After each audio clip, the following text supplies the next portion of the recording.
Episode 9, Riddle of the Radioactive Riff opening scene. The Ramones are gearing up for a show at the Nexus, a mysterious underground club hidden in the heart of New York City. Rumors swirl that the venue is only accessible to those who know the secret knock, and that it's home to some of the most bizarre and dangerous punk shows in town. The band is intrigued, but Joey can't shake the feeling that something's off. Secret underground club? Sounds like our kind of place. DD says with a grin. I bet the drinks are cheap and the crowd's rowdy. Johnny eyes the building suspiciously. Yeah, but something about this place gives me the creeps. As they walk through the door, the club is dimly lit, filled with strange neon signs and a crowd of wildly eclectic punk rockers. The air is thick with smoke, and the bass is so loud it shakes the walls. But there's something unsettling in the atmosphere. There's an uneasy energy in the air. The crowd seems almost hypnotized by the music. The band makes their way to the stage, and the club owner, a strange, slick-haired man named Max, greets them. Welcome to the Nexus, boys. Don't worry about the past, just play your set, and the crowd will love you. He grins unnervingly. The mystery begins. As the Ramones start playing their first song, something strange happens. The crowd goes wild, but it's almost too wild. It's as if the people are being controlled, their movements jerky and robotic. Some of them even start shuddering and twitching like they're under some kind of trance. At first, the band assumes it's just the intensity of the punk crowd, but then they notice something even stranger. After the set, Max comes back to thank them, but also mentions in passing, every band that plays here, well, let's just say they never leave. Joey stares at him, confused. What do you mean, never leave? Max smiles grimly. They vanish. Like a bad memory. Clue hunting. The Ramones decide to investigate and find out why bands keep disappearing after playing at the Nexus. They split up to gather clues. DD discovers a collection of old records behind a bar. As he flips through them, he finds a mysterious album marked with a radioactive symbol and the title The Riff That Kills. The cover shows a guitar with an eerie, glowing aura. The record is said to have the power to drive listeners mad or even cause them to disappear. Marky talks to some locals and hears rumors about the Radioactive Riff, a hidden frequency that was discovered by a rogue punk band from the 80s. When they played it at the Nexus, they were never seen again. It's said that the riff is linked to radioactive energy, a mysterious force that keeps the victims trapped in a sonic prison. Johnny notices a strange radio transmitter in the corner of the club, connected to the speakers. The more he looks at it, the more it emits a faint, unsettling hum, like it's constantly pulsing with energy. He believes it could be the source of the strange power. Joey finds a cryptic note in one of the dressing rooms that reads, "To play is to disappear. The riff will call to you. Don't answer." It's signed by a punk band called the Reverb Rats, the last band to play the Nexus before they vanished. The big reveal. After piecing the clues together, the band learns that the club is built over an old radioactive dumping ground from the 80s. The original band, the Reverb Rats, accidentally uncovered a radioactive guitar while recording in an abandoned warehouse nearby. They tried to use it in their music, but the guitar emitted a deadly riff that caused everyone who heard it to become hypnotized, unable to stop playing, and ultimately disappearing into the music itself. The riff was too powerful, and the club became a prison for the souls of past musicians who were absorbed by the riff's energy. The Ramones realize that they too are at risk of vanishing unless they can stop the radioactive riff from taking over. They must confront the source of the energy, the glowing guitar, which Max, the club owner, has secretly been using to harness the riffs and keep the musicians trapped. The plan, the Ramones decide to face the riff head-on. But before they can stop Max, they must play the radioactive guitar themselves to reverse the curse. However, they know that if they don't play it correctly, they could disappear just like the other bands. The Ramones start a high-voltage punk showdown, using their own guitars to counter the toxic riffs from the radioactive guitar. The music clashes in the air, creating a violent storm of sound. DD, with his wild energy, grabs the guitar and strums the most chaotic chord he can muster. At the same time, Joey uses his voice to shatter the hypnotic rhythm, and Johnny and Marky create a loud, rebellious rhythm to break the trance. the distorted chords explode in a burst of light, and the radio frequency short-circuits, disintegrating the energy field and freeing the trapped souls. Final scene, with the Riff defeated, Max reveals that he was once part of the Reverb Rats, and he had been keeping the guitar's power alive in an attempt to recreate the success of his past band. He vanishes into the club, never to be seen again. The Ramones, shaken but victorious, escape just as the club begins to collapse from the destruction of the cursed Riff. As they leave, Dee turns to the band. "Well, that was weird even by our standards." Joey nods. "Yeah, but hey, we survived. And we didn't disappear." Marky grins. "Next time, let's just play a show without all the extra drama." Cut to credits with I Wanna Be Sedated playing over a static radio transmission. Guitar satellite dish, what do you think? Should the Ramones face even more bizarre musical phenomena, or perhaps a mysterious new villain who controls sound? Smiling face with open mouth and tightly closed eyes, episode 10. Showdown with the Rock and Roll Ghoul finale, opening scene. The Ramones are finally nearing the end of their epic tour, but they've been feeling like they're being watched. Everywhere they go, they notice strange, eerie occurrences, flickering lights, instruments that play on their own, and creepy whispers in the night. The rumors all point to one terrifying entity, the Rock and Roll Ghoul. For months, the band has been plagued by this ghoul, a ghostly figure who has haunted their every show, casting dark shadows over their performances. At first, they thought it was just a myth, a strange urban legend, but the sightings have been too consistent.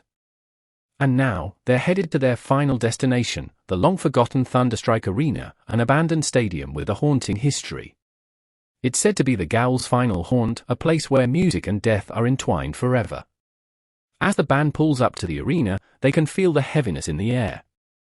The wind howls, and the once grand structure looms dark and silent, its rusted sign swaying in the breeze. The band is on edge. Dee fidgets with his guitar strap. This place looks like it's straight out of a bad horror movie. Joey scans the area. This is it. The final show. We either end it tonight or, Johnny interrupts. Or we get swallowed by whatever the hell is haunting this place. Marky sighs. I vote for ending it. The mystery deepens as they step inside the arena. The walls are covered with posters of long-forgotten bands, many of whom played their final shows here. The place reeks of decay, but there's an undeniable energy in the air, something electric and menacing. As they set up their gear on stage, they're chilled by the sound of faint whispers, like voices of past bands trapped in the arena. Suddenly, the lights go out. The air grows cold. And then, a figure materializes in front of them, the Rock and Roll Ghoul. A shadowy, spectral being wearing a torn leather jacket, its face obscured by a mask of distortion and static. It holds a glowing, radioactive guitar, and its voice is a deep, crackling growl. You're finally here, the Ghoul says in a distorted voice. I've been waiting for this moment. To see if the Ramones have what it takes to face the final show, Joey steps forward, voice steady. We're not scared of you, Ghoul. You've been messing with us for far too long. This ends tonight. The Ghoul laughs, a sound like broken records and feedback loops. You think you can stop me? I am the spirit of rock and roll, the music that never dies. Every show I haunt, every band I claim, I grow stronger. And tonight, you will join the rest, trapped in the music forever. The battle begins, the ground shakes, and the stage lights flicker, casting eerie shadows across the arena. The Ramones grab their instruments and prepare for the battle of their lives, knowing that this isn't just another gig, it's a fight for their freedom. The Ghoul begins to play its radioactive guitar, sending out waves of distorted sound that warp the air. The music is like a sonic wave that messes with their instruments, causing their guitars to squeal and buzz unnaturally. The audience, what seems like a sea of ghostly fans, starts to form around them, drawn into the Ghoul's eerie energy. Dee struggles to stay on beat as his bass wavers in a distortion. Man, this thing's messing with my head. Joey shakes his head, trying to maintain control. Don't let it get to you. We've faced worse than this. Marky bangs his drums harder, trying to counteract the Gowl's disruptive waves. We've got to beat this thing at its own game. Keep playing. The turning point, as the Gowl's music intensifies, it becomes clear that this isn't just about volume, it's about control. The Gowl is feeding off the energy of the arena and the band's frustration. The Ramones realize that they need to turn the tables. They decide to use their punk rock spirit to disrupt the Gowl's control over the arena. The only way to beat the Gowl is to out-punk it, to play music with such raw, untamed energy that it can't match. Joey, Dee, Johnny, and Marky all begin playing faster, louder, and with even more chaos than before. They stop worrying about staying perfectly in tune, they embrace the spirit of punk. They break free from the distortion and the trance, playing their own rebellious, untamed riffs that shake the Gowl's hold over the arena. Dee grins, finally feeling the power of their sound again. Yeah! This is what punk's about. Johnny plays a wild guitar solo, shredding notes that cut through the Gowl's music like a knife. Marky's drumming becomes unstoppable, a heavy beat that drowns out the Gowl's waves. Joey's voice rises above the chaos, clear and strong. This is our show, Gowl. You can't take it from us. The final showdown, as the Ramones play their hardest, the Gowl begins to weaken, its distorted form flickering and breaking apart. The arena begins to crumble, the walls shaking violently.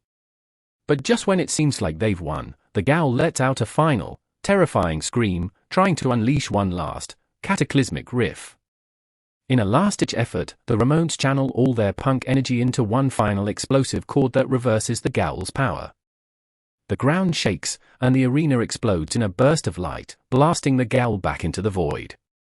The radioactive guitar shatters into pieces, and the Gowl vanishes, leaving behind only the echo of its laughter.